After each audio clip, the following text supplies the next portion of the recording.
Hi folks, I'm Alan Watt and this is Cutting Through the Matrix on December the 13th, 2015. This is part 3 on this con of COP21 basically, which is a con in itself with a much deeper agenda behind it all.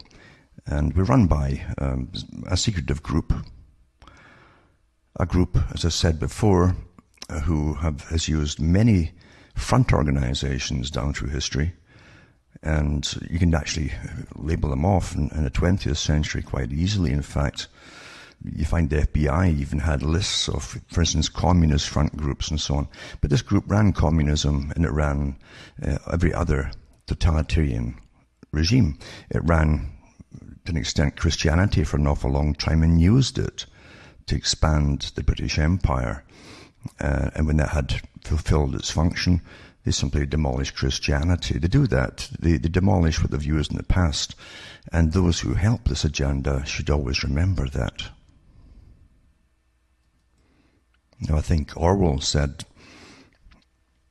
that speaking the truth in an age of universal deceit is considered a revolutionary act. And I can add to that too, that the way things are today, we really are so close to laws being passed where speaking the truth is an illegal act. And I'm not kidding about that. That's coming very quickly, in fact. The group that used Britain, that had many, many names, many front organizations during its lifetime, eventually consolidated into the name Royal Institute for International Affairs, private organization that wanted to basically use the British Empire system to expand into a global governmental system. They could have used any other country, but they decided to use Britain. And there were rich financiers, of course, naturally. They had an inner party at the top, very secretive, and the outer party. The outer party has become known, of course, mainly as the Council on Foreign Relations in the United States and elsewhere in the world now too. But they're across the whole planet today. Their members are in government, in bureaucracies, and in all the media, etc., etc. The other branch that they control, the Trilateral Group, are the guys who run the Bank for International Settlements and the IMF, and the overseas economic groups for funding so-called third world countries, using your tax money, giving out loans and all that. And they have it pretty well all sewn up. But they also want to drastically reduce the population of the world. And people never really question why in, say, European countries, for instance, where all the statistics are never argued about. It's proven over and over and over that they say that the European peoples, the white European peoples, the native peoples across Europe, are drastically declining. And I've gone through the history of that. Remember going to cuttingthroughthematrix.com and use the archives, because I've given talks on that from big players of their day, and telling the people to stop having so many children. And then when you obey them and you're good and all the rest of it, they say, oh, there's not enough of you to pay off national debts. We've got to import people from third world countries. Even though they admit in their own, against studies and statistics, that the third world countries are vastly expanding in population growth. So why are they trying to eradicate European? That's another story in itself. And many things now you can't even talk about. You can't talk about it. The closer this agenda gets to total success, which is pretty well there, the more so are you censored on what you can actually say about it all. But you get the average media, which is, again, completely controlled. They know what to say. They're all on board with this COP21. Isn't that rather odd too, that most of the media are all for totalitarianism and the management, the micromanagement of individuals' lives. Now, what really fascinated the precursor of the Royal Institute for International Affairs, the group that had many names, is even secretive towards those in Parliament who were not part of the group, and that was the Lord Alfred Milner Group. Carroll Quigley, again, has recorded much of their history since he was the archivist for this group. They have their own separate history because they've been behind it. They actually admit they've been behind most of the history for well over 100 years, 150 years, and probably longer, actually, before Milner came along. And you'll find that they're unceasing in their big agenda, their global agenda, and their complete management of the world's resources, all energy naturally, which they want to own themselves, on behalf of you. You know, they can be the caretakers for you. They're self-appointed guardians of the universe, you might say. Very elitist. They've admired and funded all totalitarian regimes in the past.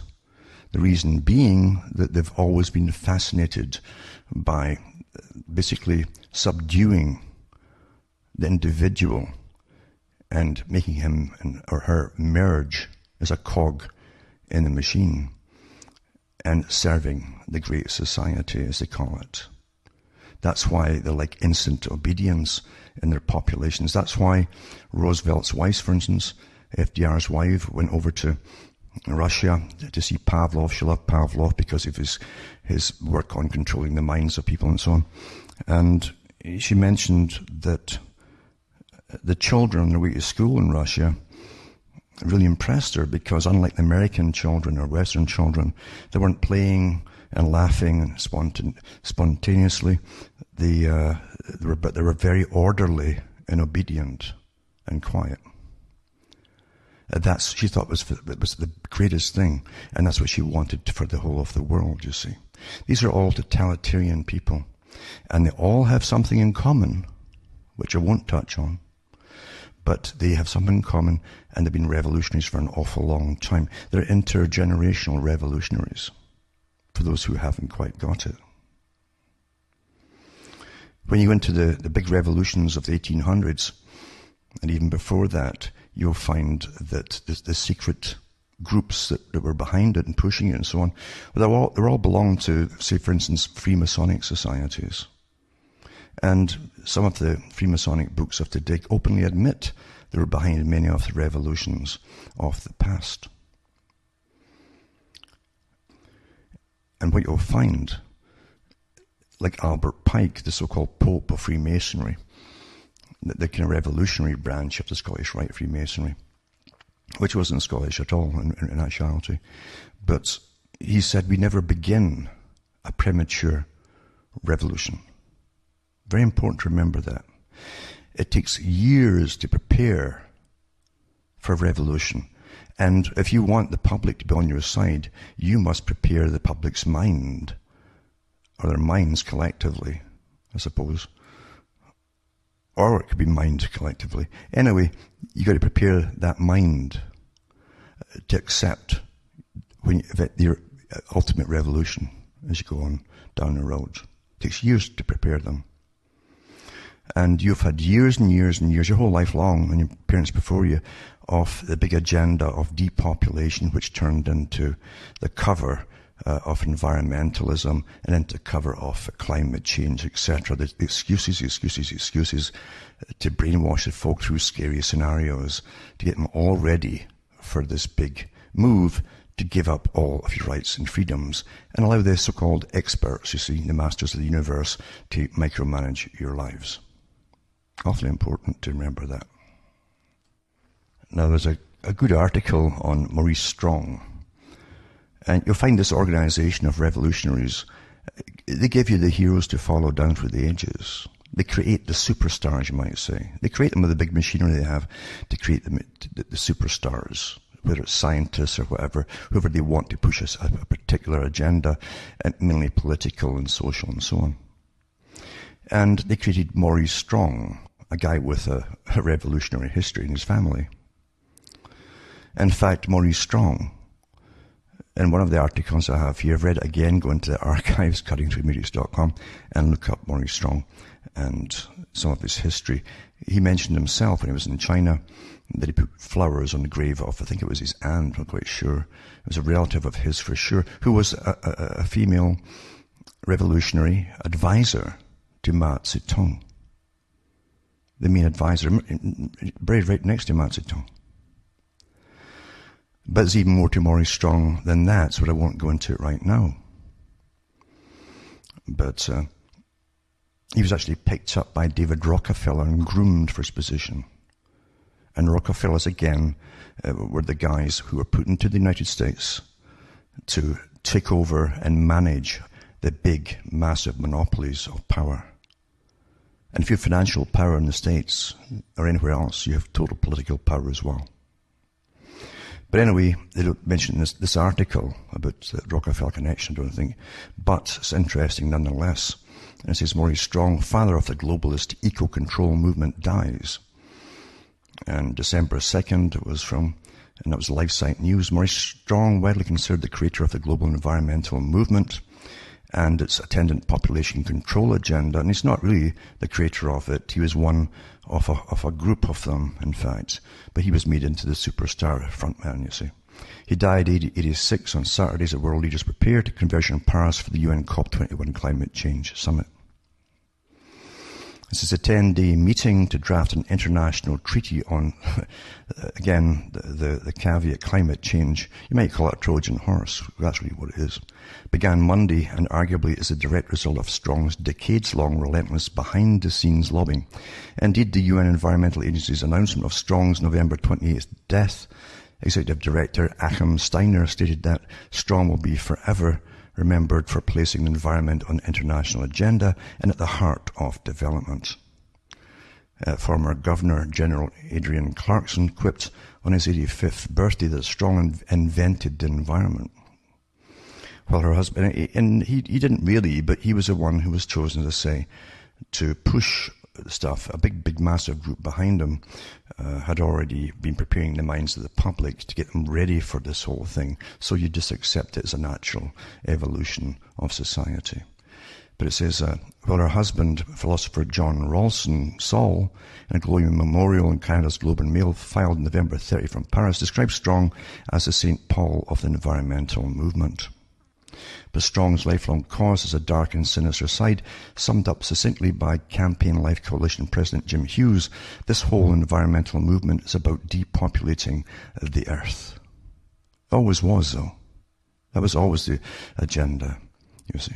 It says, indeed, in the 1960s, as Deputy Minister in Canadian Government, Strong caused an uproar by suggesting there may come a need to require permits for bearing children. That was controversial and have been used to controversy ever since, he told The Guardian newspaper 2012.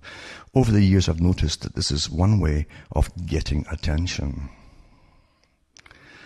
And then they give the usual nonsense of his childhood. By his own admission, Strong's impoverished depression-era childhood in Manitoba and the influence of a confirmed socialist teacher left him, frankly, very radical. Now, I wonder who his teacher was, is quoted by Ronald Bailey in the September 1997 National Review. This became a theme in his life, the need to deal with poverty, he says. It's utter lies, this, folks. Noted Rawlson Saul.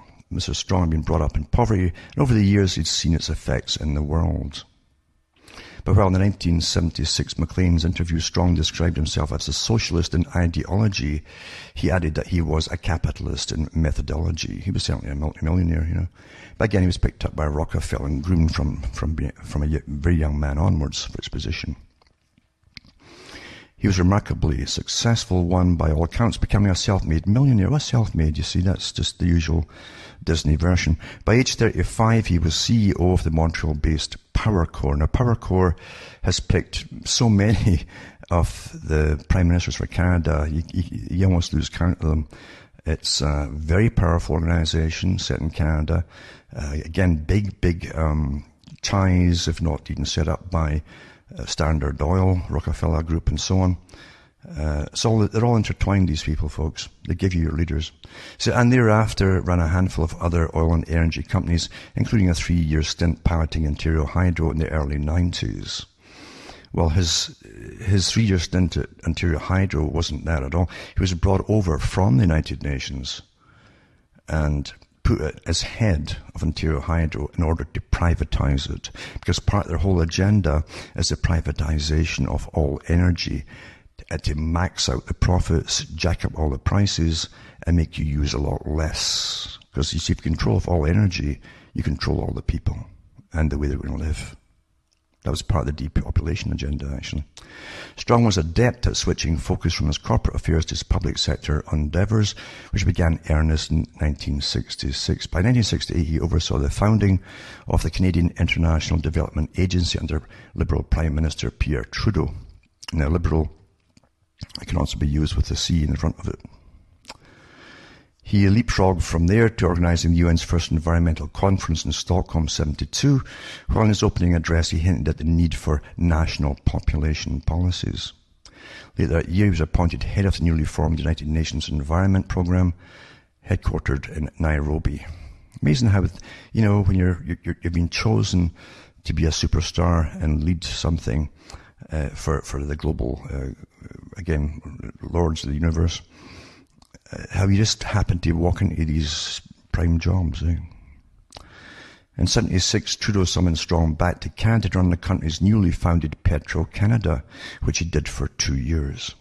He returned to the UN in 1984, and by the time he organised the 1992 UN Earth Summit in Rio de Janeiro, Strong was the undisputed leading force in creating a complex web of international agreements and expectations that we identify as international environmentalism, according to Ralston Saul. Well, actually, the Rio Summit that Strong prattled on about and read from and so on was really drafted up by David Rockefeller.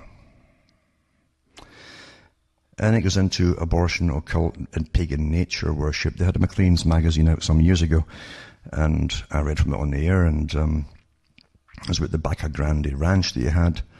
Again, it was in some kind of collusion with Rockefeller again. They happened to be sitting on the biggest underwater aqueduct in the whole of the US. He was sitting right on top of it. But that's just coincidence, of course. It says, but that was hidden behind euphemisms and disguises, including the term sustainable development, as pointed out by Ralston Saul. Perhaps that's because, by design, it's meant to represent an infinitely elastic concept that could morph to include whatever measures allegedly were needed to curb population growth for the sake of the environment. This is the UN's Brundtland Commission, of which Strong was a member, issued the 1987 Our Common Future Report, which promoted sustainable development, according to Peter Foster in the National Post. He said that free markets were unsustainable. The term came up over and over at Strong's Rio Earth Summit, where Rex Kaysen, the environmental population controllers, hit the big time. The Earth Summit issued Agenda 21, a 40-chapter manifesto that called repeatedly for sustainable development, but which Kaysen wrote it did not define. It did, however, state clearly that the growth of world population caused increasingly severe stress on the life-supporting capacities of the planet, and it called for measures to bring about demographic transition. Code for reducing births, Kaysen observed. Strong recognized the strategic significance of the radical feminist movement. Well, he didn't just do that, because it's the same group over and over that ran all these, still runs all these organizations. Kaysen notes that amongst his prominent appointments in Rio was feminist Bella Abzug and her Women's Environment and Development Organization. Agenda 21 was replete with references to empowering women and reproductive health, code for access to contraception, and abortion and sex education. But really, it's for what it really all about is mandatory abortion, you see. According to Stephen Mosher of the Population Research Institute, Strong pushed Agenda 21 aggressively as assistant to the UN Secretary General. As a result, 1,500 cities and towns around the world adopted its measures. Also called for global governance, as will be seen later. It says, in Gaia and the New Age Mecca. Meanwhile, Gaia worshippers joined radical feminists and environmentalists to complete Rio's unholy trio, and Strong again took a leadership role.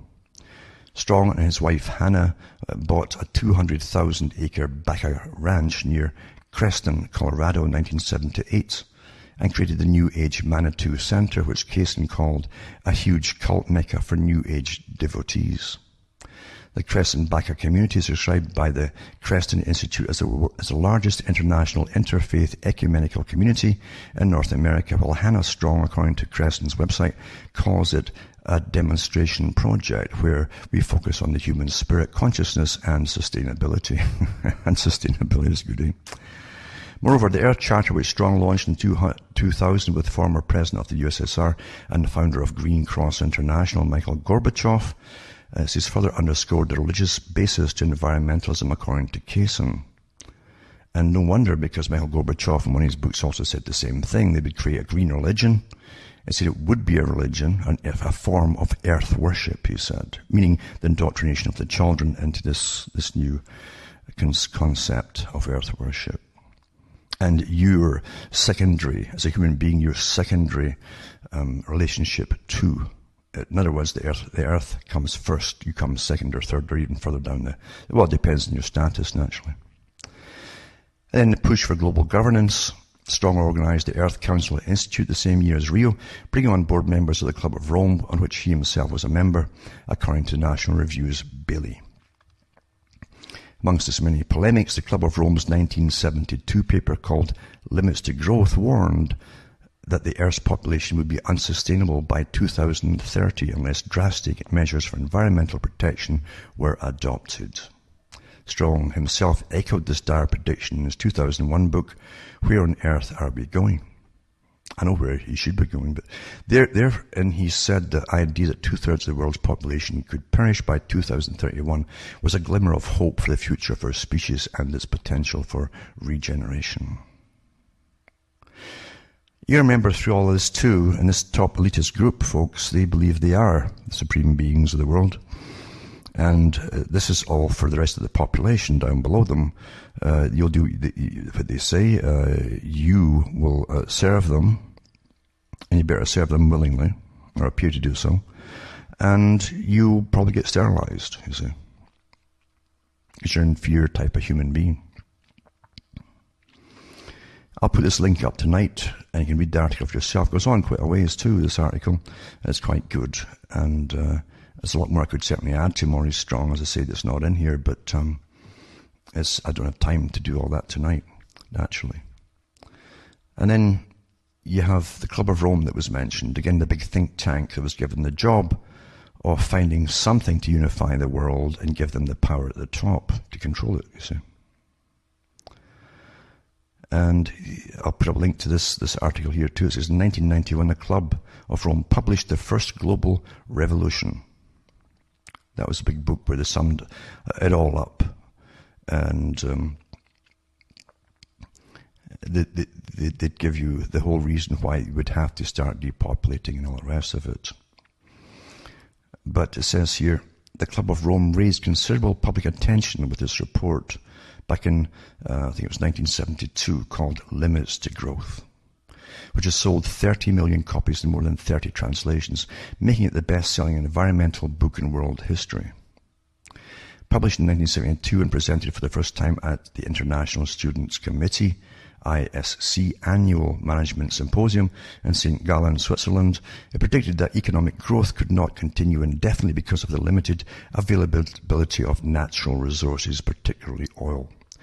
And again, too, that's proved to be a farce. They came out to the idea that there'd be oil peaks and you were past it and all that, and you were going into poverty in the future. Now we've got such a glut of oil, they don't want to do with it. But lies are what they always put out there to get what they want. In 1973, the oil crisis increased public concern about this problem, though they made you think it was a problem. However, even before Limits to Growth was published, Edward Pestel and Mihailo Mezarovic of Case Western Reserve University had begun work on a far more elaborate model. It distinguished 10 world regions and involved 200,000 equations compared with 1,000 in Meadows' model. The research had the full support of the club, and the final publication, Mankind at the Turning Point, was accepted as the official second report to the Club of Rome in 1974. In addition to providing more refined regional breakdown, Pestel and Mezarovic had succeeded in integrating social as well as technical data. The second report revised the predictions of the original Limits to Growth and gave a more optimistic prognosis of the future for the environment, noting that many of the factors were within human control, and therefore the environment and economic catastrophe were preventable or avoidable, hence the title. Now, they were given the task, as I've said before, of coming up with an idea to unite the planet, you see. And it looked at everything under the sun, like even aliens from outer space attack, from anything at all. Because all have to give up national sovereignty and come into global governance to save us all. It's always to save us all, you see. It's got to be done that way to get all the rights taken away from you. And it says, with the disappearance of the traditional enemy, the temptation is to use religious or ethnic minorities as scapegoats, especially those whose differences from the majority are disturbing. Every state has been so used to classifying its neighbours as friend or foe that the sudden absence of traditional adversaries has left governments and public opinion with a great void to fill. New enemies have to be identified, new strategies imagined, and absence of traditional adversaries and new weapons devised, I should say, and searching for a common enemy. So this is what they came up with, 1972, and searching for a common enemy against whom we can unite. And actually, this is from 72, but actually we put it out in a more definite format, 91 it says. But it says, in searching for a common enemy against whom we can unite, we came up with the idea that pollution, the threat of global warming, water shortages, famine and the like would fit the bill. Would fit the bill to get totalitarian government. In their totality and their interactions, these phenomena do constitute a common threat which must be confronted by everyone together. But in designating these dangers as the enemy, we fall into the trap which we have already warned readers about, namely mistaking symptoms for causes. All these dangers are caused by human intervention in natural processes, and it's only through changed attitudes and behavior that they can be overcome. The real enemy, then, is humanity itself. You see, that's what it's all about. But not their humanity, your humanity, you see. In fact, this group might not even call you human. Now to get back to Albert Pike, who said we never begin or start a premature revolution. You got to basically plough the ground, aerate the soil and so on, fertilize it, and then you got to get it all ready for the seed so it can grow, etc. And what I'm talking about here naturally is our minds. You got to prepare the minds of the public through scary scenarios and things like that, so that when they build up the big mantra of whatever it happens they're pushing at that time, you'll think it all quite natural. You have to go along with it. You're coerced into it. You're afraid, blah, blah. And here's all these self-professed heroes and know-it-alls that have all the answers, you see. And you basically put yourself under their authority.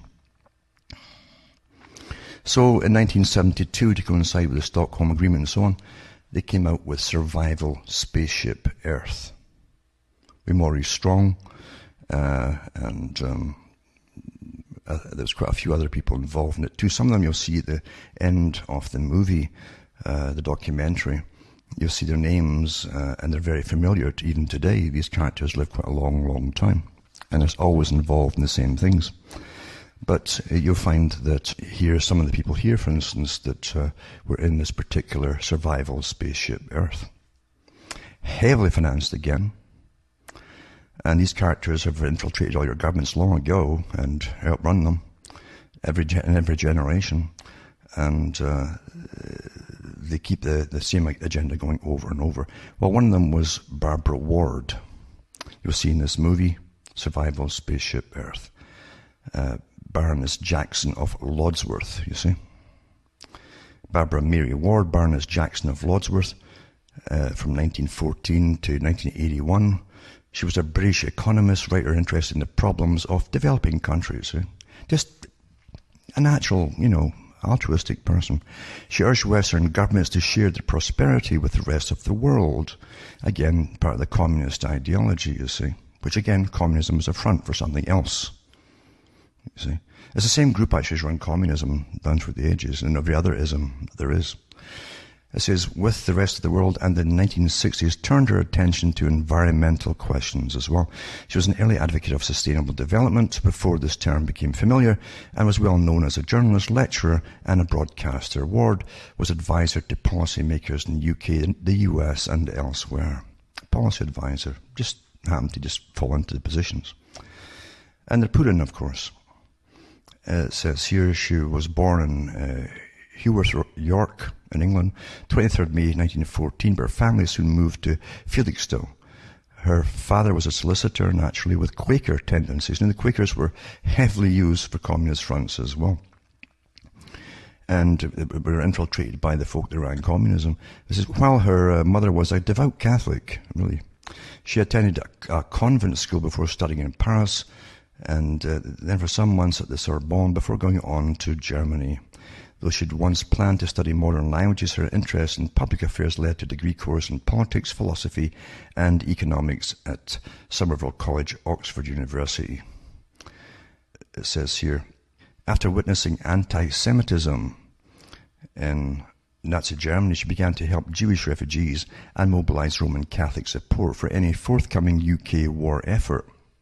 Although she had initially been sympathetic to Hitler, as I've said before, these folk are behind the big ism movement, communism, Nazism, and so on. The ones that where you must submerge your individuality and forgo it and become part of the mass, the obedient mass who serves the state. That's where you're going today, in fact. You see. It says, with Christopher Dawson, the historian as leader, and Ward as secretary, the Sword of the Spirit was established as an organization to bring together Catholics and Anglicans opposing Nazism. It became a Roman Catholic group whose policies were promoted by the Dublin Review, which Dawson edited and for which Ward wrote regularly. So she was pro-Nazi initially, you see. During the Second World War, she worked for the Ministry of Information. Interesting, isn't it? Which is also where, of course, I think you find that George Orwell worked and many others worked here too. And it says here that travelled to Europe and the US, partly on the strength of her 1938 book called The International Share Out. That was you dishing out money across the planet. Geoffrey Crowther, editor of The Economist, offered her a job. She left the magazines in 1950, having risen to foreign editor, but continued to contribute articles throughout her life.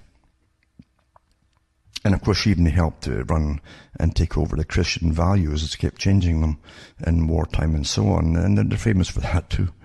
It says, during this time, she was also president of the Catholic Women's League and popular panel member of the BBC's programme The Brains Trust. She was a supporter of the Marshall Plan, of a strong Europe, and of a European free trade area. It's all the same group, folks, Royal Institute of International Affairs, CFR, Trilateral, and so on, which are all front groups for, again, another... I'll just say another thing. Anyway, she helped to set up different organizations to spread our tax money across the world, which you're doing right now. It's the same agenda you see under the environment now. You see what I'm saying? Before it was always to start bringing down the populations across the world, mainly in Europe to start with. And then, of course, they'd have mandatory abortion, etc., etc. But the same thing with this idea at COP21 is to redistribute your money as you go down the hill, you see, into austerity, which is poverty, and they send your money across the world to their stooges in other countries that run them. I'll put this up tonight. So she's in that particular movie, as I've said before, and you hear her. You can see this as one woman who's really passionately totalitarian, you know. And as I say, this was coincided, that movie, to come up with the Stockholm Agreement. Also, Only One Earth, Stockholm and the beginning of modern environmental diplomacy. Such large-scale industrial pollution, the growing threat of nuclear radiation, documented mass destruction of entire ecosystems around the globe. In the 1960s, witnessed the advent of widespread international concern about a global environmental crisis. As this heightened global awareness, and there was brainwashing, and skullduggery, triggered a modern environmental movement. It was the initiative of a small country in Scandinavia that laid the foundation for international cooperation on environmental matters. And that was the Stockholm Agreement. That's where they kicked it off. 13th December 1967, a proposal reached the UN General Assembly to organise a conference in order to facilitate coordination and to focus the interest of member countries on extremely complex problems related to the human environment. And so they used Sweden, and they eventually had the big international meeting in Stockholm. And it mentions the usual ones, Secretary General Maurice Strong, when he was up at the United Nations at the time. So these guys are in and out of politics, in and out of world government, which is the United Nations, and so on, and the big programs to push you into the background, submerge with the masses, and serve the world state, and do what you're told. It goes through the whole, again, scary scenario thing, for you to give up your rights to experts, self-declared experts, mind you. Now, also, I'm going to put up tonight Karl Sverker Åström, and it says, he was studied at Uppsala University, Bachelor of Arts, and he was a member of the National Student Association in Uppsala, an organisation affiliated with the pro-Nazi International League of Sweden from 1932 to 1937. Following his studies, he was employed as an attaché at the Ministry of Foreign Affairs of Stockholm. From 1940 to 1943, served at the Swedish mission to the Soviet Union. See, they don't care. These guys, totalitarian systems is what they love. They don't care. Even Carl Quigley said that with the Council on Foreign Relations history. He put out his own books. He said we have members who are dictators, communists, and so on. He says we don't care. See, they use them all because they're all fronts for this particular one organisation. And he said here he returned to the Ministry of Foreign Affairs for he became the head of division in 1949. And it goes through his history here too. He was a friend of Olof Palme, former Prime Minister of the Social Democratic Party, and he wrote some books too, which are, he can almost come out again too. He wrote different books, and he came out as a homosexual 2003 and so on. This is the kind of character that was used to bring in totalitarianism, basically. Now, jumping back again to preparing the field or the minds of the public for the next step and the next step too. Back in the 60s onwards, you had masses of movies just getting churned out with scary scenarios. Fascinating again, because fiction is the best way to brainwash us. You see, you might say that your firewall's down during it. You're not expecting to be attacked or manipulated through movies, but which you are, incredibly much so. Anyway, it says, you had the Buckminster Fuller book came out, Operating Manual for Spaceship Earth, 1968. You have the Club of Rome, of course, came out with their particular thing too. And again, humanity, therefore, is the enemy. Soylent Green came out in the movie, and Soylent Green, again, scary scenario, too many folk, and then they're reduced to eating this recycled human waste, you might say, which is humans themselves who are dead, as food. And it was called Make Room was the actual book version, 1966. But the movie came out to coincide again with Spaceship Earth. No Blade of Grass, 1970. The book actually came out in 1956, but they made the movie in 1970 again. Prepare the minds of the public, you see. That's how you think, you see. You think you know things, but you can't really tell where you got all these ideas from. It's from all the movies you watch. It prepares your mind. Logan's Run, 1976 again. The Omega Man, 1971. The Last Man, 64. And ZPG, Zero Population Growth, 1972. So, again, your minds are all prepared and well in advance for the further brainwashing you're going to get, and for all the laws you're going to sit back and just accept are put upon you. You'll think it's all quite natural. But you haven't reasoned through anything, never mind investigated anything. This article comes out too. Ban Ki-moon announces Climate Action 2016, partnership to maintain momentum after UN Climate Conference. And see, the whole point of this one was to was to simply, actually it's a formality, this whole so-called meeting. It's just a formality. It was all done by the Sherpas years ago, and the top politicians that go to put a show on it and for future history. You see, to write down that they all agreed at this meeting. No, they didn't. They'd agreed long before it. It's all done. It's just a big party time and a formality for the general public of the world to think it's all, well, they're really just debating, etc. No, it's all done, folks. And once they got on the books, then, which they have now, then they simply expand it and expand all the laws and laws and laws. And they've got teeth in it now to punish anybody who doesn't go along with this, you see. Which is little old you and your little old shack or house that you live in, and how you're going to live and so on.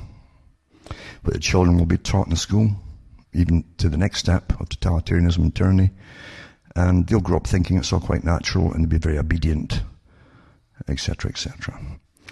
So the broad group of organizations will partner 2016 to maintain momentum for multi-stakeholder climate implementation.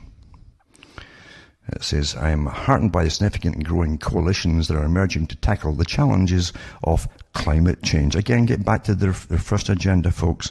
It wasn't the climate change at all. It was just the environment, but that didn't sink too well over to the public. It didn't go down, and so that they changed to climate change. A big scary scenario. You're going to die unless we give up all our rights, see.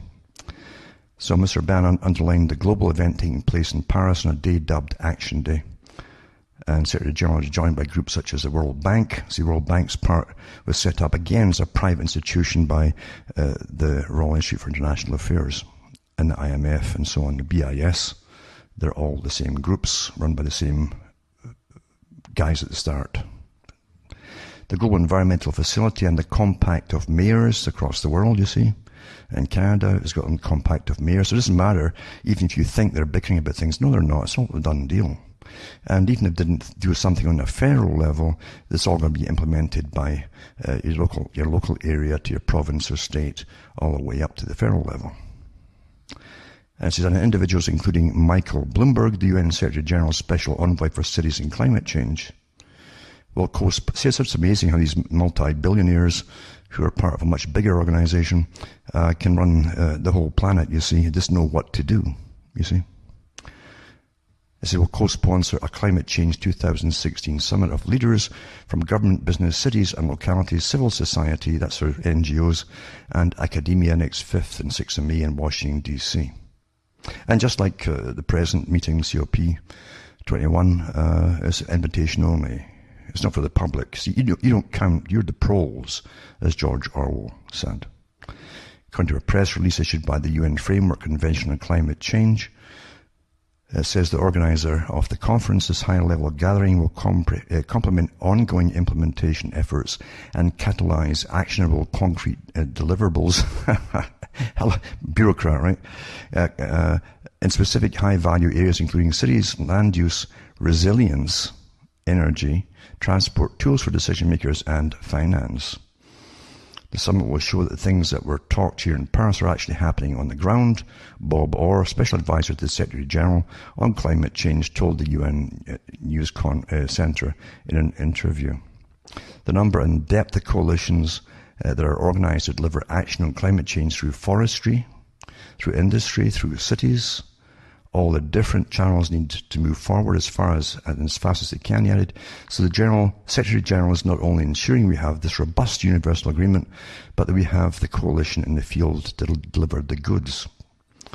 Or noted that this meeting is taking place in the US Capitol as all the partners joining the Secretary General 2016 summit agreed that Washington, D.C. is the best stop as it's home to a number of important international institutions and financing vehicles. I mean, that's to distribute your tax money. Now, on to another article. French Foreign Minister Laurent Fabius. French, really, yeah. Revolutionists high-bend all these weird names, eh? Called Thursday night a hard night at COP21, the UN Climate Summit in Paris. Fabius, who's a socialist, announced that the talks would hold over for another day and he hoped they'd continue on Saturday. It says the most important divisions appear to be between China, India and the US. Saudi Arabia is waging a sporadic guerrilla campaign, in the text, apparently succeeding in banning the word renewable from the document, with the exception of a single mention in the preamble of deploying renewables as a means of enhancing electricity in Africa. China and India leaders, China and India are standing pat in their positions waiting for President Obama to fold. No, they're not. EU nations are watching from the sidelines and wringing their hands. The elites of developing nations and carbon profiteers are salivating over the prospects of fat stacks of redistributed cash. That's your tax money getting put abroad. They're urging the strongest language they can get to ensure the dollars and euros keep flowing. Obama and Secretary of State Kerry want to claim this climate pact as part of their legacy. The main goal is now to attain an agreement with non-binding emission reduction commitments that the President can attempt to join through executive agreement while avoiding Senate ratification. As China and India are not listed amongst the Annex I developed nations within the UN climate regime, they're hiding behind the UN's principle of differentiated responsibilities, they call it, permitting them to avoid hard commitments and defer any peaking or reduction of their greenhouse gas emissions until fuzzy dates in the future. Well, China had the same thing. China now accounts for 24% of global emissions and India 6.4%. Together they exceed the combined emissions of the US 15.5% and the EU is 10.8%. This is a totalitarian agreement, folks. I hope you understand that, because it literally they give themselves the right to thoroughly and heavily indoctrinate all the school children from now on to be good little socialists or Nazis, doesn't matter what you call it, totalitarian systems all have the same thing in common, and it's no coincidence. And you'll be getting fines galore for not having your thermal home approved and blah, blah, blah, blah, blah, and they'll actually tough you onto the street. That's going to come as well, and because you actually can't afford to upgrade it, and etc., etc. And if you're in the wrong areas in the country, they want you out anyway. Anyway, that's part of the Agenda 21 agreement. And this article here, 2 cheers for the Paris Agreement climate change.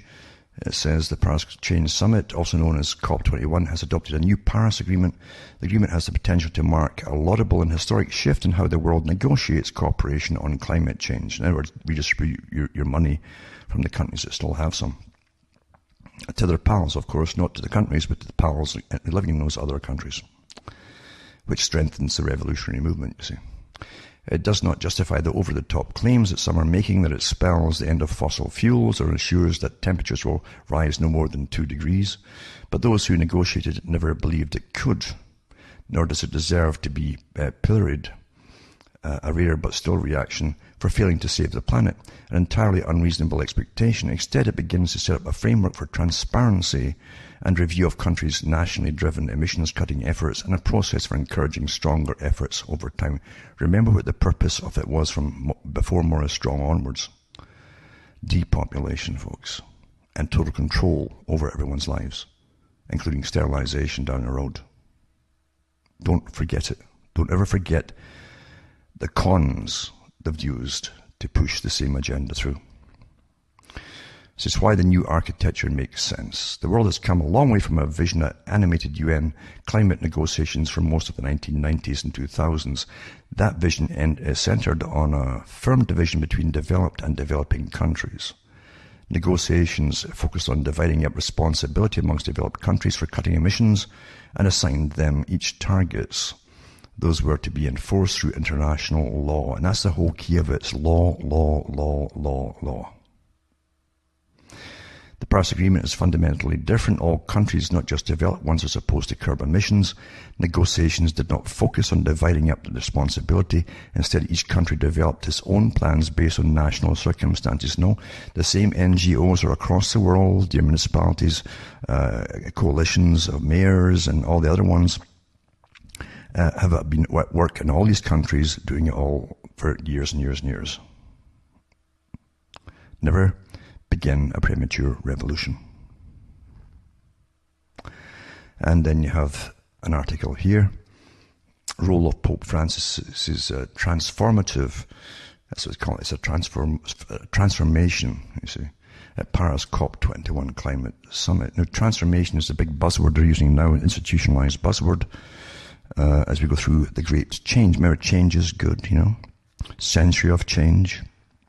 And our word for it is transformative, you see.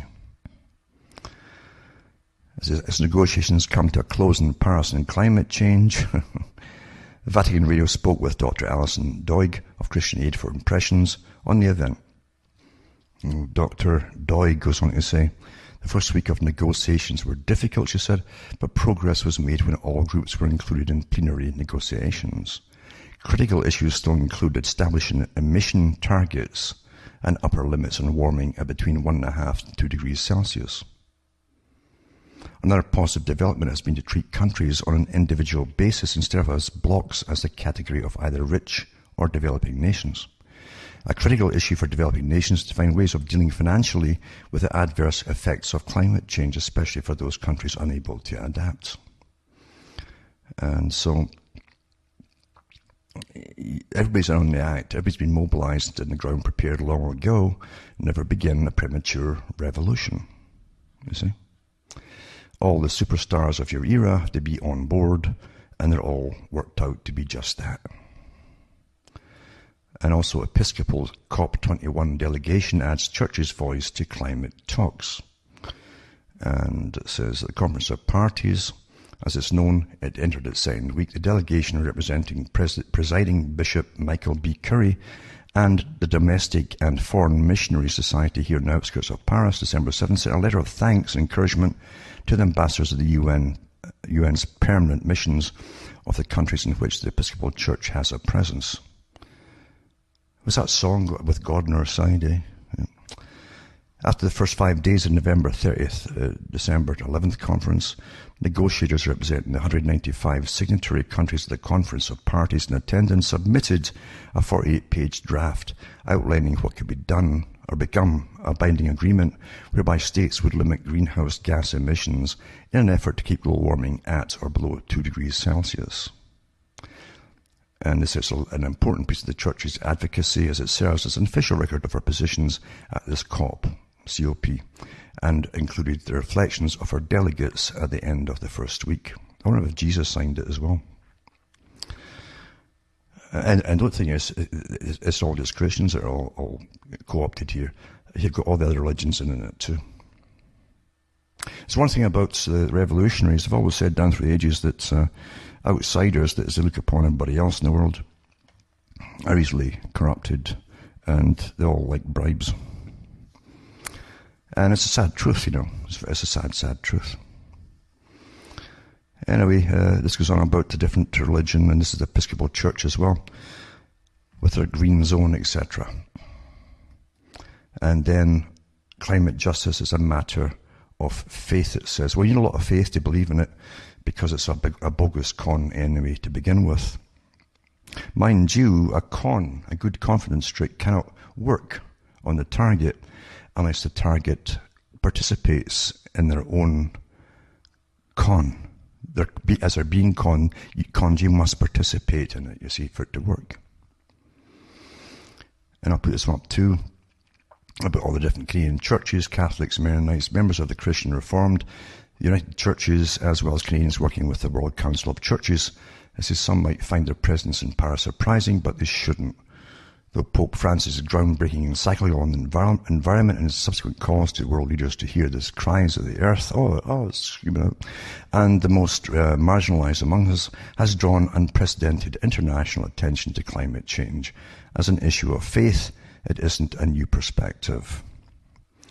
So, in 2011, Canadian faith leaders came together in support of the interfaith call for leadership and action on climate change. Remember what Bernays said? He said to his trainees long ago, don't go into an area like salesmen going door to door. He says, look for established organizations already. Get the top guy on board, and he'll get their flocks to follow. Nothing changes. If it works in the past, it'll work again, you see. And that's really how it is, isn't it? And remember, too, in this new definition of democracy, it's organized groups that get the say in things. If you're an average person, especially if you're still silly enough to vote, you'll just leave it all to the parties, etc., and your duty is just to vote. And that's how you see things. Well, because really, hopefully you're still an individual, although you can't really be an individual if you're getting downloaded every day as you sit in front of that TV screen that's been the biggest brainwasher in history. And that's how it really is, folks. Never forget the initial goals of the totalitarians, because they have never changed, and they've used many fronts and organizations and many names to plaster and cover them up as to what they're really all about. In that particular movie I mentioned, you might even find it on YouTube, I don't know if it's up there, but you'll see and you'll hear some of these totalitarians talking, and it's all about too many folk. What they really mean is the wrong kind of people, you see.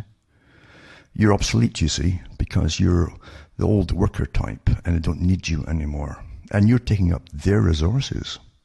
And as what that woman said, you'll see the woman I've mentioned too, you'll hear actually saying this, that each person is born, every child born, just gets going even worse because they now need heat, warmth, shelter, food, clothing, and various things and so on, commodities, to keep them alive. So you're all the problem, you see. That's what it is. You're the problem. And these self-proclaimed experts that really are revolutionaries with the same agenda, very old agenda, want to run the whole world with an obedient, brainwashed population, trained to jump. And you'll be glad to serve. You'll be glad. You'll be glad to be a slave for the greater good. Yeah, even Rockefeller said something very similar too. You come to them with willingness, basically, and servitude. And that's how the people will be. Because brainwashing really does work, especially if you get the children young enough and give them the scientifically formulated form of brainwashing at school. We've seen the 20th century with the little red book syndrome of Mao Zedong and all the children parroting this stuff as they waved their little red book. And you have seen it all. You know, hasn't changed. And the indoctrination techniques in the past will always work in the future. Now remember, folks, too, go into cuttingthroughmates.com archives. Help yourself to the knowledge that's there, because there's an awful lot over the years I've put into it. And many guys have written books by the information contained within.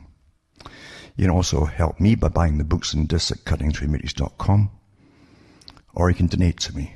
That's awfully well received here, believe you me, because this is not some mega business running on hyper emotion. It's just the plain facts.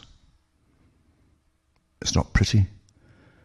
I never said it would be pretty. I don't promise you some last minute reprieve from anything either. But I've really been in the business of trying to make you keep your individuality, because that's, as the United Nations said itself years ago, over and over in fact, that their biggest enemy to this collective society, this world system, is the individual. Remember it, folks.